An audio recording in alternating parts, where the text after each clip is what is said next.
Hi, I am Alyssa Cole. I am here today to read an excerpt from my upcoming William Morrow social thriller, When No One Is Watching. Joining me in my reading will be the multiple roosters who live around my house and who have decided they're going to be having a lot of conversation every time I try to start recording. So a little bit about When No One Is Watching. It is a thriller set in a gentrifying Brooklyn neighborhood. Our one, our heroine, Sydney Green, has returned after divorce.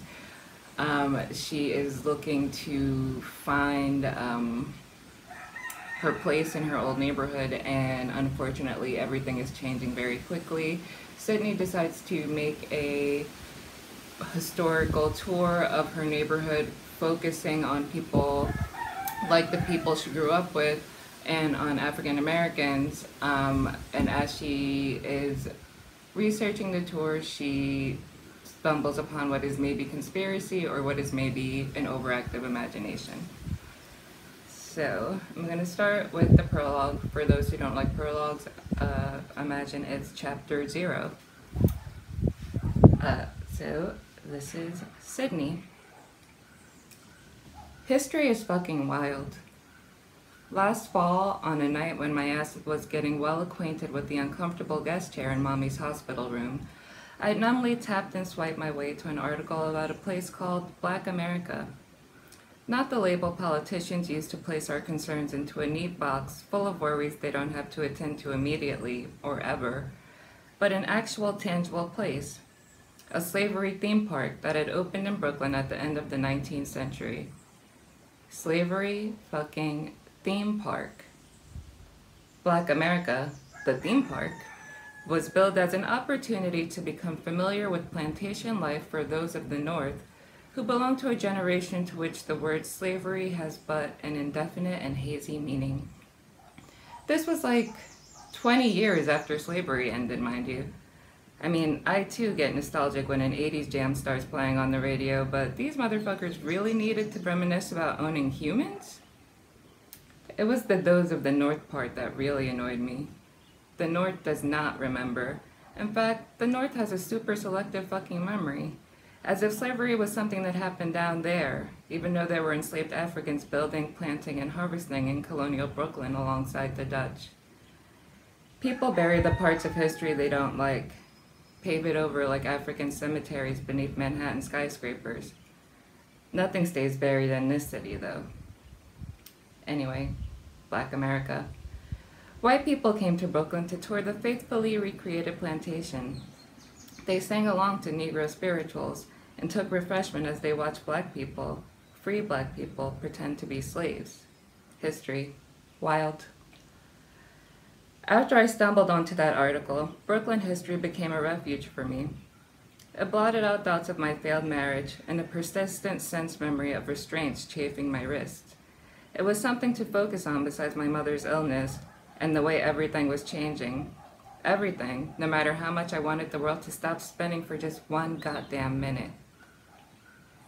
I decided to pay for one of those expensive-ass historic Brooklyn brownstones tours. I lived in one of those beautiful old buildings for most of my life, apart from those few years in Seattle. But I needed a distraction, and maybe an outlet for my frustration. A Groupon discounted tour with a meeting point 2 blocks from my front door had been cheaper than therapy and 1,000 times easier to get an appointment for.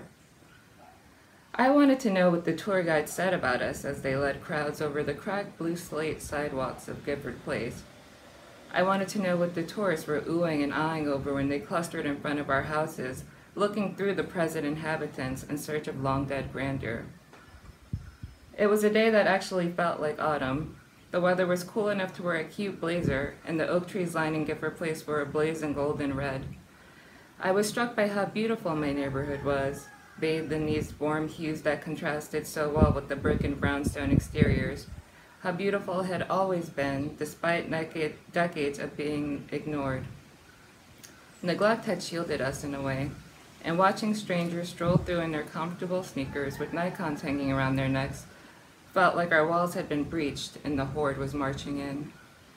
The tour guide, Zephyr, was pale with a brown bob and a British accent that gave her a sense of cheery authority, though it seemed like she just memorized some Wikipedia facts. She didn't know shit about my neighborhood, really, but she didn't need to. The tourists weren't there to hear about Mommy's community garden, or the time someone left a snake and some tarot cards on Miss Candace's stoop when they thought she was talking shit about them. They didn't want an anthropological deep dive into the relationships between bodega owner and lotto enthusiast, or an oral history of stoop usage. Supper was just fine for them. She pointed down the tree-lined street and asked us to imagine the Brooklyn of old. I was staring at the spots where I'd skinned my knees rollerblading and gotten tangled up in double Dutch ropes, but Zephyr had meant old. Cobblestone roads and horse-drawn carriages and homes owned by the elite of the elite old. It was probably easy to do for the people on the tour. The street was quiet and almost empty, as if my neighbors had sensed the approach of the interlopers and retreated into the safety of their homes.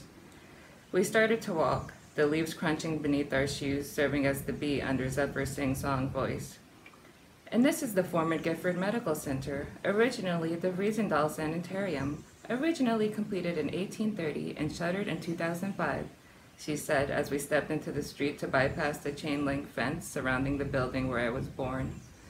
The architecture was still striking, even with the boarded-up windows, but I'd known it as Medical Center, the hospital where either incompetence or ghosts would fuck you up, so I wasn't impressed. This building has recently been the center of controversy as it's one of the proposed sites for the next BioNTech Pharmaceuticals campus, Zephyr said. There have been protests by community activists who don't want the company here, despite the promise of hundreds of new jobs and a revitalization of the area. Those against the campus are also upset that an opioid research center is being placed in a community that they feel was over-policed during their own drug epidemic. It was a bit more complicated than that. My best friend, Drea, worked for the city and had been keeping me and Mommy informed of what would happen if they did come to our neighborhood, and none of it was good, not for us. These people are never satisfied, a white man with graying hair grumbled.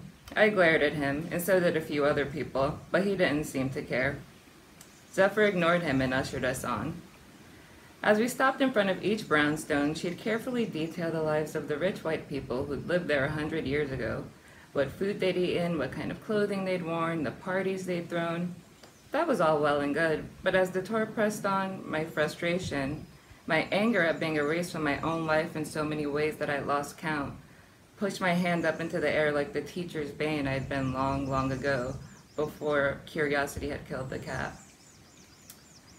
Zephyr narrowed her gaze at me for just a second, perhaps sensing my petty intentions, before saying, yes? So, the stuff about the Vanzerhoods, it's cool, but the woman who lives here now was the first black female head of an engineering firm, I said peevishly. Oh, thanks for that tidbit. She waved the tour onward and I followed, smirking because annoying people with history they didn't want to acknowledge was kind of fun. We stopped in front of Mr. Joe's house and Zephyr talked about some architect named Frederick Langston. The current owner is a jazz musician who traveled all over the world, playing with some of the greats, I cut in. He gives music lessons to children now. That's cool. Who do you tour with? The question came from a tall, solidly built white guy with dirty blonde hair, a heavy brow, and ridiculous cheekbones. He asked quickly, as if purposely trying to get the question in before Zephyr could talk over me. His gaze was focused, and something about the way he waited intently for a response threw me off. His girlfriend, a short, high ponytail Lululemon type, nudged him with her elbow. Theo, stop disrupting the tour, she chided, as if he just dropped his pants to his ankles instead of asking a question, then looked in my direction as if her words also applied to me. The I wish a motherfucker would simmered in my veins at the familiar condescending look in her eyes. For a moment, ponytail Lululemon's face morphed into the nurse who'd looked me dead in the eye and said my mother didn't need more pain meds, even as Mommy writhed and wailed in the bed beside us.